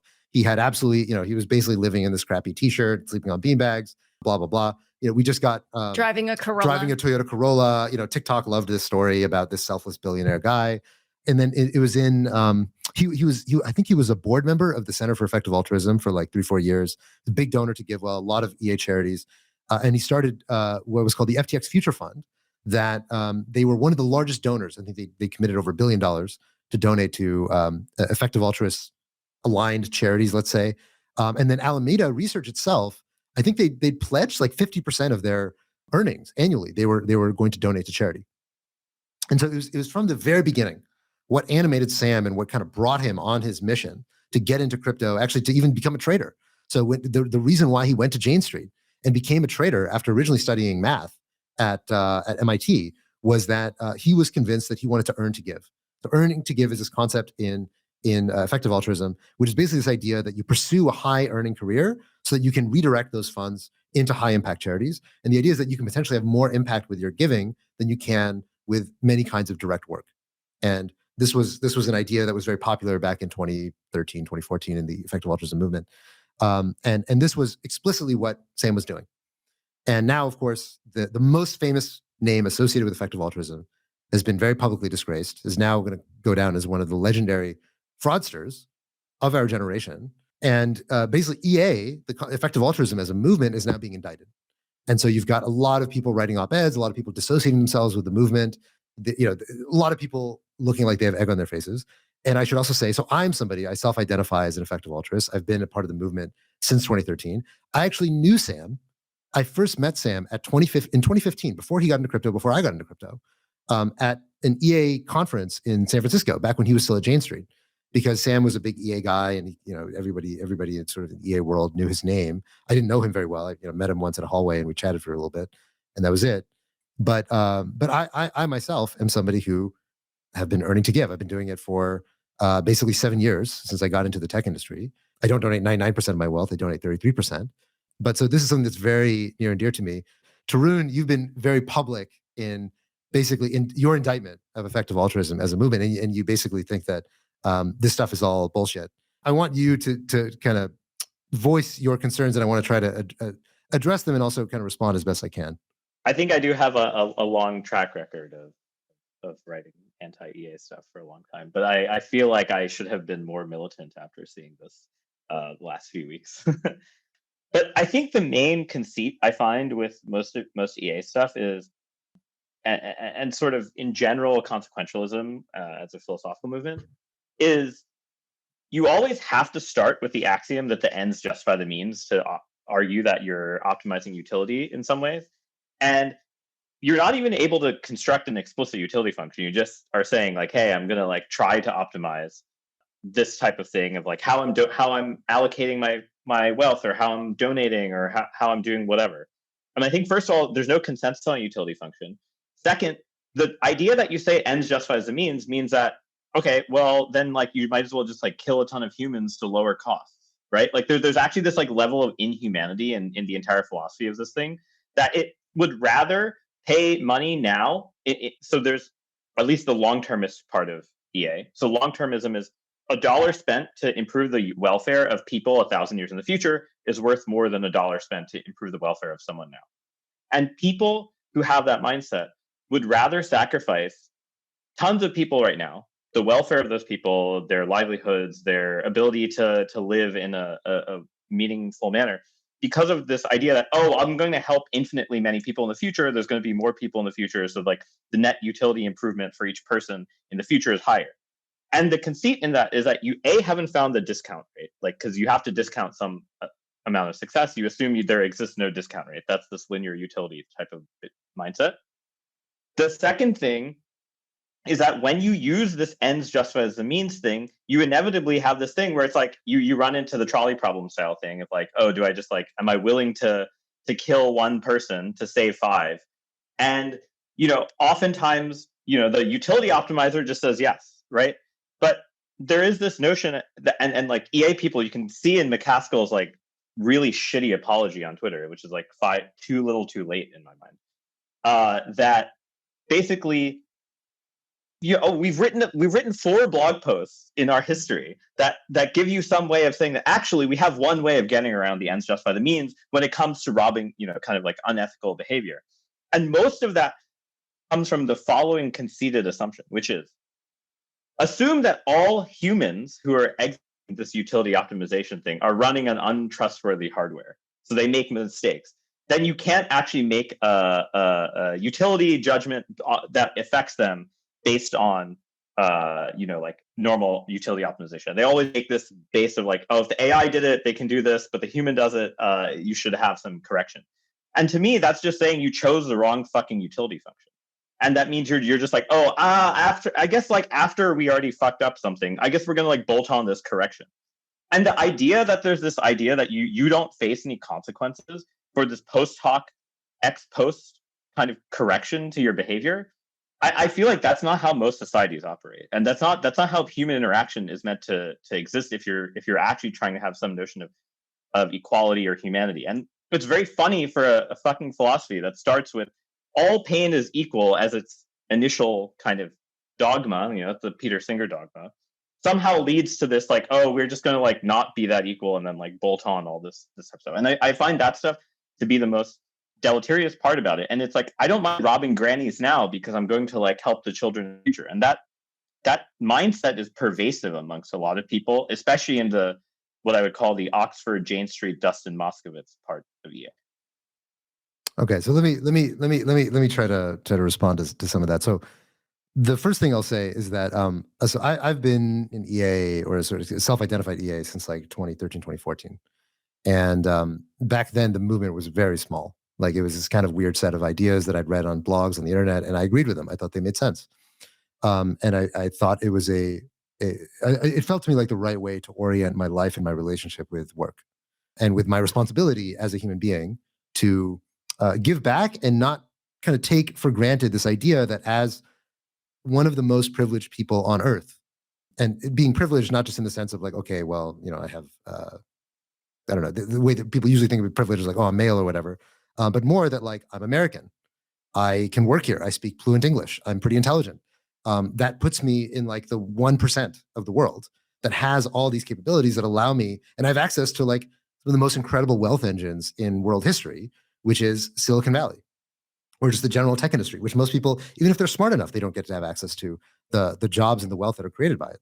And the core idea of that Peter Singer really originally awakened me to is this unfairness of it, and that it's your job, it is your moral responsibility, even if society doesn't tell you that it's your responsibility. It is your responsibility to do something to correct that unfairness. And now, EA is a pretty loose concept, and it's increasingly become more. You can call it a movement, and you can call it a philosophy. I would say I subscribe more to the philosophy than the movement. I'm not a part of the movement in the sense that I don't go. Last time I went to that conference was 2015, which was 7 years ago. I stopped going to it because I'm like, okay, these are kind of weird, and I'm not getting a whole lot out of this because I'm just working. I'm just doing stuff. I'm not going around thinking about EA all the time. It's just it's a life philosophy more than a culture. Now, the culture of EA, I haven't been very publicly outspoken about it, but I've always found it surprisingly incompetent.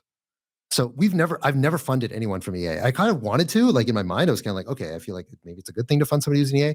But every EA I've ever come across has just always struck me as either like extremely Machiavellian or very incompetent in ways that are very difficult to explain to them how they're so incompetent.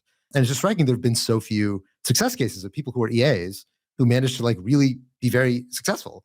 Sam was kind of the one example that seemed like a real outsized success in EA. And now that being said, like this whole idea that EAs are married to this like kind of ruthless, cold utilitarian calculus, I think is just not true. That may be true if you're reading the EA forum and people are arguing about these philosophical debates, but it's kind of like, there are no EAs in a foxhole, right? In reality, you go out, you take care of your family, you like are nice people on the street, you kind of do normal things. And then when you are considering how you give and how you have kind of, sort of career level impact or life level impact, then I think to me, the philosophy of EA, I don't think it commits you to utilitarianism or consequentialism. To me, what EA commits you to is this idea that people should be rigorous about the way in which they do good, and that most people are not rigorous enough, and that ironically, we are very rigorous about business, we're very rigorous about technology, we're very rigorous about statistics and about macro and about all these other things. But for somehow, the thing that's most important that we do with our lives, which is improving the well-being of others, people are incredibly unrigorous. And they appeal entirely to their emotions and how good something sounds, and they don't even attempt to give the same level of kind of mathematical seriousness and inquiry to those questions. And now that doesn't, again, I don't think it commits you to saying, okay, we have to spend all our money on existential risk. I don't do that. And I don't think it commits you to saying, okay, we have to send all our money to bed nets in. I would say the fact that Anthropic has $500 million from FTX is like an indictment of this thing, right? It's like, I robbed the grannies to like do AI safety. That's literally what they fucking did. They robbed the grannies, the pension fund people, the people whose LP capital was in this fucking place. And they gave it to this thing that was like, oh, like, we're going to save people from AI that tries to kill you 10,000 years in the future. Like, to me, that's morally reprehensible. That's just like fucking stupid.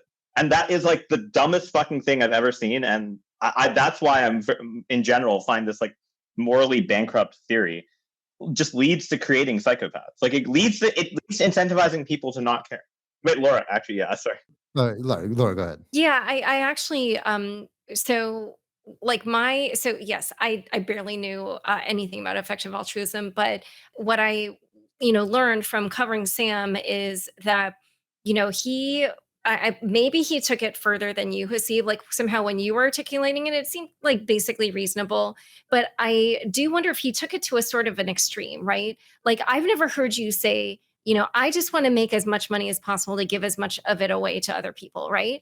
But like Sam, maybe not using those words, I don't remember, but like I somehow got that impression from him. And so when I interviewed him recently, I mean, the way I phrased this was just around the political donations, but it's something that I was wondering, and you could express it in a slightly different way, which I'll get to in a moment. But I asked him, when you are making your political donations, is your motivation your EA philosophy, or is it to foster the crypto industry in the US, like to help the crypto industry? And he basically said it was like for EA purposes.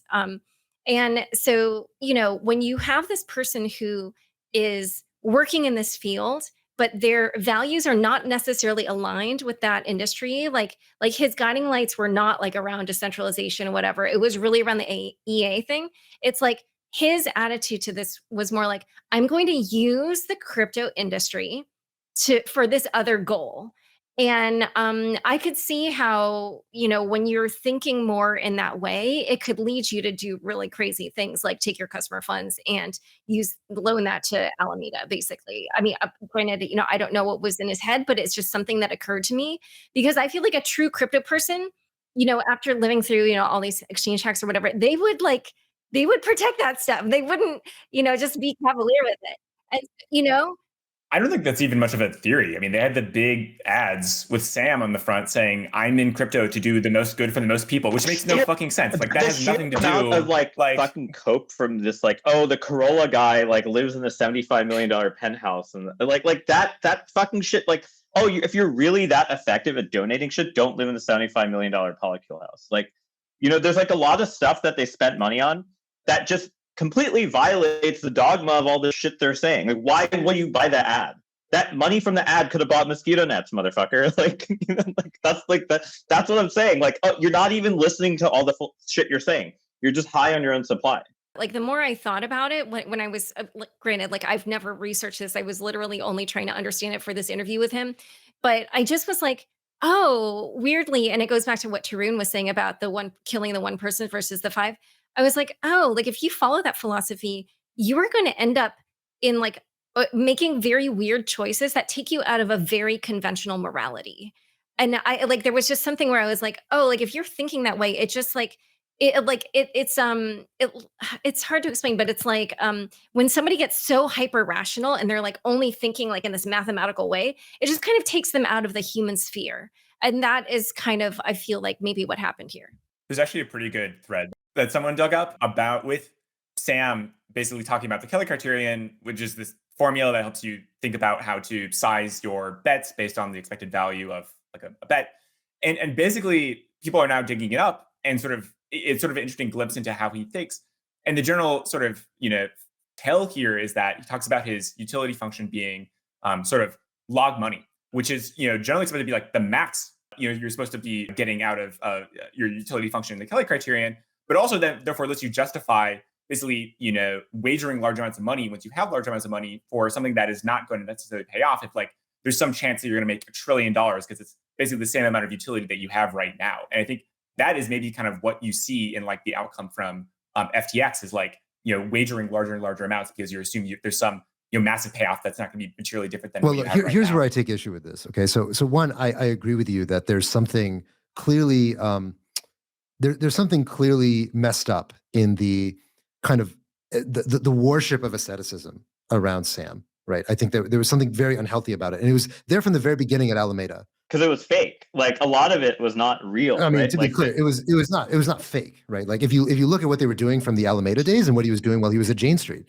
he was doing this in EA from the very beginning. I mean, from the last year. The last year was when. To be clear, in the last year, he was worth $30 billion. I don't like this game. I think if you're really an ascetic with linear utility, you should be scaling your asceticism by not changing, not like making ads of yourself in every San Francisco. Like there's a lot of stuff that's crazy. A lot of it was enabled in my mind by McCaskill. The Twitter stuff, when like Elon Musk's tweets came out and like McCaskill was in there trying to McCaskill's just trying to be in the capital formation game, not the actual redistribution game, in the same way that Sam is. And they both, reputation laundered each other. And in general, I think like we're kind of trying to be like, oh, well, what was true 3 years ago must still be applied as an invariant. But what we saw in the last year was malfeasance and malevolence. I agree. Look. Here, well, let me finish. Okay. So I have still not totally internalized like what did EA get wrong here, and I totally agree with you that clearly some of the folks who are at the center of the EA movement, particularly Will McCaskill, tied their fate to Sam, and they found him incredibly convenient at a time when there apparently. So I was reading about this today or last night in the EA forums that there were a lot of people internally at EA who had a lot of criticisms of Sam and felt that he was a Machiavellian person, that he had a reputation for being very unfair and very manipulative to people, but they ignored it. Supposedly, this is what now people are saying. But again, I don't totally trust this, just because this is the kind of thing that always happens when somebody gets kind of publicly shamed and bad things happen, is that everybody comes out and says, I knew it all along and I always had this, whatever. So these claims get amplified in times like this. It'll be a while until we get a better accounting of who actually said what when and who thought what when. So I don't know. I still need to process for myself if I want to distance myself from effective altruism as a cultural movement, as opposed to as a philosophy, right? What any particular person does obviously does not indict a philosophy. A philosophy is a philosophy. You have to argue on the philosophy, not some particular person who practices it. But effective altruism is not just a philosophy; it's also a movement. It's a social movement, and it's also an organization of people. And that organization of people may have made some pretty massive mistakes. I haven't paid a whole lot of attention to it because I'm in crypto all day, and so this is all I do. The other thing that I want to say though is that I really do want to take issue with this idea that it was effective altruism that caused Sam to, embezzle funds or whatever the hell he did. Okay. We know why people embezzle money. They do it it doesn't matter whether they're effective altruists or not. People do it because they're scared or they're greedy. That's the answer. It has nothing to do with effective altruism. It has nothing to do with going to MIT, nothing to do with being a trader. This is the oldest story in human history. We don't need to appeal to any complex philosophy or social organizations to understand why people do the shit they do when they're cornered. The answer is that Sam felt the need to bail himself out because he was scared. And that is what we need to impugn. That is what we need to repudiate. I think trying to mentalize and say he did it because he's an effective altruist and he was going to save the granny, blah, blah, blah, blah. If Anthropic was not on their balance sheet, I would agree with you. The Anthropic investment is the ultimate thing that proves that. Like Anthropic is literally like EA porn company, right? Tarun, I would agree with you if he made that investment to Anthropic with customer funds, but we don't know when any of this happened. We have no idea of the timeline. Yeah, well, also, almost $2 billion is missing apparently. So who knows where the donation came from. But one thing I will say is like, when you talk about that moment where it's either going to be greed or fear that motivates you, I mean, like he could have very well just said, okay, Alameda failed. We're going to announce this. I have this other profitable business. I don't need this other business. And so I actually feel that EA did play a role in the sense that he's like, oh, well, if I make this bet and I can earn the greatest amount for whatever, like it's not, because I feel like just like a normal entrepreneur would have kind of looked at it in a cold way and just been like, okay, this one, we're just going to have to close it up. It's in the red. And then, but the other one, this can be a healthy business. There are tons of exchanges that do very well. But because his goal is to just make as much money as possible to give it away, I feel like that is what made him, like I said before, it's like going back to that notion that EA is what drove his principles rather than like a crypto person. Because I feel like a crypto person. Laura, this is the most fraudulent industry I have ever seen in my life. Are you really claiming that a normal crypto person here would not literally exchanges are the bastion of fraud of everywhere, every possible business? A more pure crypto entrepreneur, maybe then is the phrasing. He does let's put but you admit though, if he had just done that, he could have definitely had a very successful business with FTX, right? Of course. Yeah. Alameda would go under. He would lose a lot of face. He would lose a lot of money, but Right. FTX would still fundamentally be fine, right? Again, we don't know what happened or when it happened, but here's what I will also say, okay? The reason why this happened, like the real, like you sort of, do the 5 whys, right? Like, okay, why did this happen? Why was that allowed to happen? The answer should be that there should have been a fucking board and a fucking CFO that would not have allowed any of this to happen, even if Sam wanted to do it, right? At a normal company, the CEO does not have the choice. There is no, okay, in a moment of crisis, you look deep inside and decide, okay, how many utils do I want to save out of, the far future or whatever? That's not even a question that enters into most CEOs' mind because they know they can't. And that's part of the problem here with FTX. And that's why I'm pointing to the VCs and the governance here, is because the fact that this was possible is the problem, right? You should not allow a human in a moment of fear to be able to make a decision about billions of dollars of customers' money. That's the problem. All I'm saying is that since those structures weren't in place, and we all admit that the rational choice would be to say, okay, we're going to close up Alameda, but FTX, we're going to keep going with that. That's working. He didn't make that choice. And it's weird. Like, why? Why did he not do that? And the only way I can think about it is, like I said, about this kind of other philosophy of his that he said was his guiding philosophy, where he was like, if I make this bet, and I can't remember in the Sequoia article, he has something about where he talks about like risk in this way. And you could see like following, that, what he says in there, like, oh yeah, like you might try to make this big bet to try to make all this money. Like, I don't know, that was my read on it, because otherwise it doesn't make sense. I mean, it's possible, right? But like the other thing is that he's a trader. And as a trader, especially as a very highly leveraged trader, clearly throughout most of his career, this is what he did. Apparently in the early days when Alameda blew up, that's what happened, is they took on a bunch of leverage and it blew up. And so like it's not as though the idea of, okay, you take on some leverage and you bail yourself out was a foreign concept to him. He's a trader. But the concept of where you get the leverage is the point of actually caring about your business, right? Your utility function should be to fucking keep your exchange alive, not just think of it as another form of a lender, right? Like, and the problem is he viewed these lenders as such idiots so much that he thought his own company was a stupid lender. and like that's the morally That I will agree with. That I will reprehensible agree with. part. Look, I mean, one way or another, clearly what Sam did was morally absolutely reprehensible. But I think the goal of the industry is not to like psychologize and figure out, okay, what particular idiosyncrasy of his moral beliefs led him to do this. Right, but wait, I have a question. When you say clearly it was morally reprehensible, like according to a common morality, but I'm No, asking under under the EA any when you're making that rational equation of like, oh, if I the risk is this amount, but the number of people I could benefit is this amount, blah blah blah. That whatever. Okay, so how many people do you think he benefited now, as opposed to if he had just left FTX alive and still been a multi-billionaire? Right. So the risk didn't pay off, but I'm saying when he made the calculus, maybe he thought it was going to pay off. That's the only I like don't because this think he whole was thing is sitting so down crazy doing in the my math. head. That's like the only way I can imagine he justified it. So here's what troubles me about all this is I feel like there's this exoticism about because Sam was a utilitarian, that every single thing that he did was like him laying out this utilitarian calculus in his mind.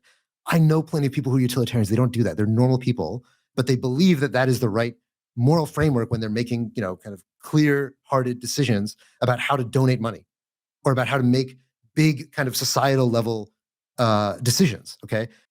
Borrowing from robbing Peter to pay Paul is the same as making a donation decision from the perspective of just the dollars accounting and cents. No, I don't think there's anybody I know who's a utilitarian who would agree with that. When you're making $4 billion of loans against dog shit collateral that you minted, I think that it's a very similar. I mean, yeah, okay. So it seems like, Tarun, you're committed to this idea that utilitarianism commits you to basically committing crimes if they have positive externalities. Yes. Okay. I don't think there's any utilitarian who agrees with that, one of the main reasons I say this is all of the logic that I have seen from both McCaskill, Yudkowsky, and the EA forums involve this post hoc belief that, oh, actually we can bolt on the ends don't always justify the means by mutating when we say like, oh, if it involves humans, maybe we treat it different than involving AI. And it's like, no shit, Sherlock. Like that's the point of having agreed upon rules and morals and rights in the society. So there's the concept of rule utilitarians, which gets around sort of naive utilitarianism. I think naive utilitarianism, you're right, Tarun, does commit you to this idea that if you do something wrong or deontologically immoral, meaning you're breaking some moral law, but there's no obvious like you're not found out for doing it, or you just the positive externalities outweigh the losses. Yes, naive utilitarianism does commit you to that. Almost nobody who is a utilitarian is a naive utilitarian because it results in these weird trolley problems and all these kind of these horrific consequences. So very few people believe that. But the other thing is I don't think EA commits you to being any kind of utilitarian, right? I wouldn't say that I'm a utilitarian. I think I have some kind of weird mishmash of like virtue ethics. Sometimes I'm utilitarian, I think, on large scales, and on small scales, I think I'm just like a normal ass person and I follow the rules. And that I think is what most EAs actually look like, which is why I don't, again, EA as a philosophy and EA as a movement are two very different things. And it's very clear EA as a movement has a lot of rehabilitating to do, and it may be unsalvageable. I don't know. I haven't spent enough time in that community as of late, and I don't really hang out with people who are other EAs because I just do it. I don't make it like my identity or my social circle. But the core ideas behind EA, I don't believe they commit you to anything like what Sam did. I think what Sam did is that whether he was an EA or not, he was a fucked up guy, and he had a very loose sense of morals. And I don't think it would have mattered if he'd never found EA when he was a young guy. I think he probably still would have done some fucked up thing in his life because he clearly just had a loose relationship with the truth. And if you are that kind of person, it doesn't matter what philosophy you believe, right? It's about character. It's not about philosophy. I don't think there is any philosophy that's going to make you decide to go fuck over all of your customers and lie to everybody you know and run a gigantic fraud. Like that is a really messed up philosophy to get any human being to do that. And I don't think there is any such thing out there. Yeah, but we don't have to keep arguing this, but I think it goes back to the kind of like bet idea. Like when you have that choice, like when you look at the outcomes, you kind of calculate a percentage chance of this or that. Like that's the only way that I can imagine that this happened. But I remember the point that I wanted to make, which is that, and I tweeted something like this, but I do think one of the big takeaways is that traders should not run exchanges. Like yes, the two mindsets are just not compatible.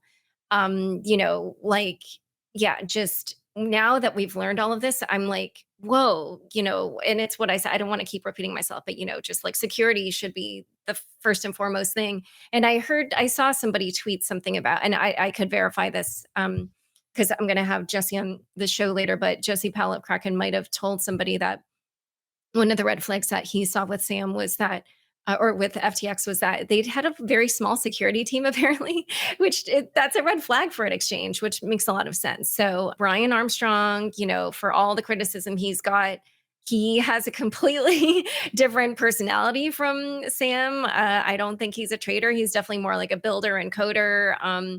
And just other people with that kind of mindset around security and whatnot, like those are the people who should be running centralized exchanges. Yeah, I think we talked about this a little bit last show, but like the Jessies and Brians of the world who started these companies well before anyone thought this industry would turn into anything, and really believed in the ethos, believed in the promise of the technology. I don't think they would have done something like this, because obviously it's just so harmful to the industry overall. Whereas you have opportunists who come in, see this as a great way to make money. And I think that does sort of cloud your judgment. Maybe not explicitly. Maybe there's not a literal thought around, the ends justifying the means. But I think certainly, it speaks to your overall incentives. Well, so I want to wrap the show with just a reflection of like, okay, we're here now. This is one of the most catastrophic failures of the last 5 years in crypto, is the downfall of FTX. And it seems like the more we learn, the worse it becomes. It's clear this is going to set the industry back. So the question that I want to leave with is just, what do you think happens from here? What does the next 6 months, what does the next year look like as we recover from this? I actually want to quibble with your statement. I don't know if I would say that it will definitely set the industry back, at least on a long enough timescale, because I actually think it's so good for the industry, just like based on all the principles that, I hear from crypto people about what they're trying to build and how they want to use this technology to change society. I actually think it's so good to get those kinds of people and, those kinds of practices, or whatever you want to call them, out, and have people recognize like this is not how we do things, sooner rather than later. And so, I understand that maybe not regulators and lawmakers will understand that right in the beginning, but I imagine that the community members will kind of double down on more decentralized things, on self-custody, on just like all the sort of really core principles. And so in that regard, I actually feel like this could kind of hasten the more pure version of crypto than kind of the way the industry was going the last few years.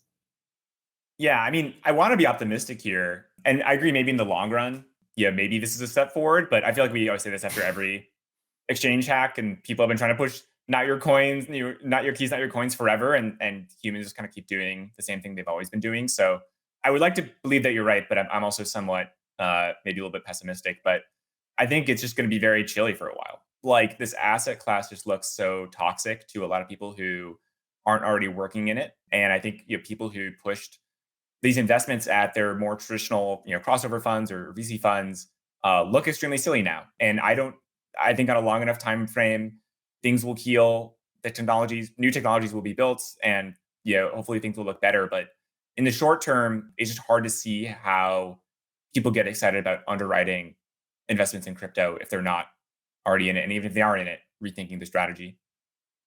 Tarun, what would you say? I mean, what I said on Twitter the other day. The first place that liquidated the Alameda paid back were DeFi protocols.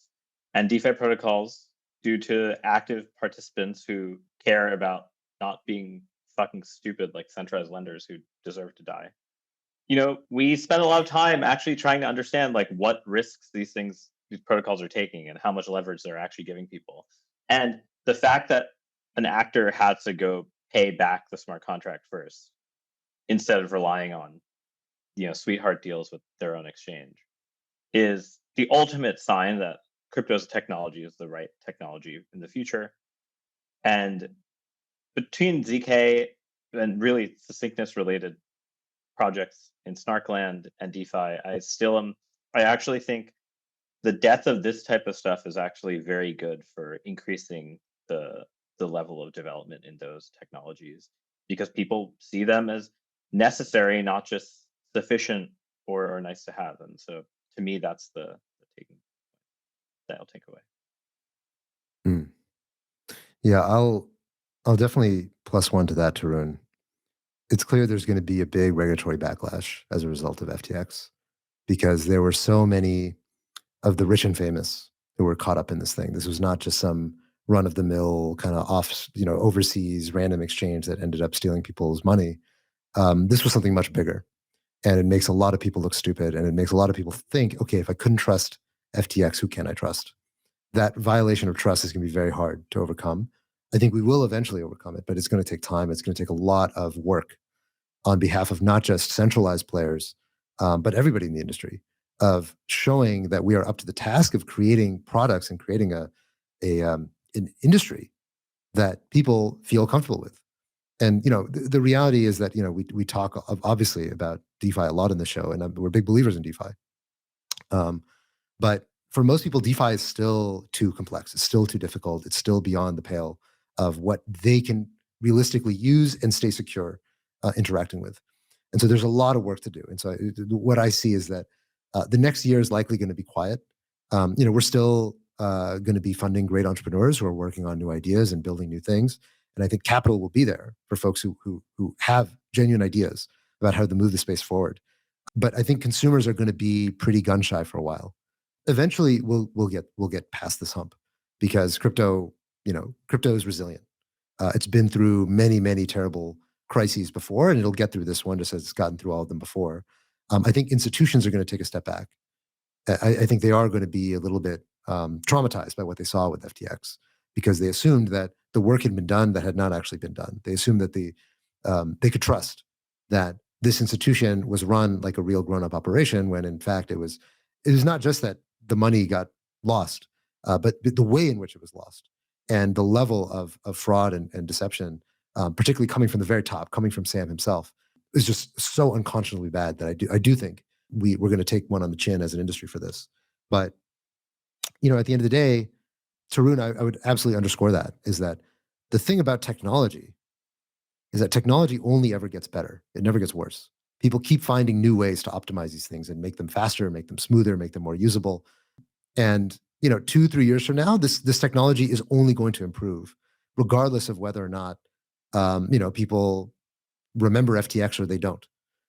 There will come a time, there will be a cycle after this, that there will be people who I've only ever read about FTX, which is kind of difficult to imagine now. But there will be people like, man, I heard about that. What was that like at the time? It must have been so crazy. When how did you guys not know that this big exchange and this guy who's such a big deal, they say he slept on a beanbag? Like, what is this meme I keep reading about? There will come a time when all of this will be like this ridiculous story that only oldies like us are going to remember. And I look forward to that. But in the meantime, I think what I would say is that it's back to work. So it's back to building. It's back to focusing on the important things that we need to do, which is to make this technology better so that it actually can be ready so that people don't have to use, they don't have to trust individual people or individual companies the way that people were forced to trust Sam. The whole point of this technology is that we don't have to trust people anymore. We don't have to trust institutions anymore. And it's not ready yet. If we were ready, we wouldn't have gotten here. And so I think the ball falls back to the builders to be able to open the door to the next stage of this industry. Yeah, one thing that I just want to add, when you were saying that people in the future won't even know this whole debacle, it just reminds me of how, can't remember, it was at some point, probably this summer or something, I saw people, they must be new and like they didn't really know what the DAO was. And like that was like just this big. It's like Mt. Gox, the DAO, and now FTX are Terra Luna probably is also in there. But I think if you surveyed members of Constitution DAO, I would guess less than 50% of them know. Right. Totally. It's funny. I'm teaching a course at Berkeley on Web3 entrepreneurship, which is very timely because the course has run through a lot of crazy stuff. Do you have an that's happened in the ethics industry section? since then. Do you have an ethics? No, maybe we'll add one next time. Yeah, we'll add one next time. It's a good call. It's just so it's refreshing in many ways to be interacting with students who don't know any of this stuff.